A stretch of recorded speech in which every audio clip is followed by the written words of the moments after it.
Back for another quick episode. We're going to put the Slant Back top together today. There's the left side, right side, top panel.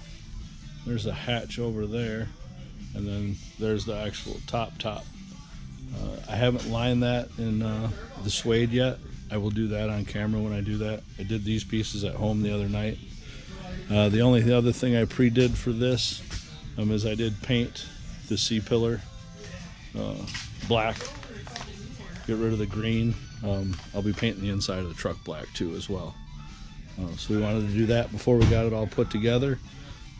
So the next step is we'll put this together.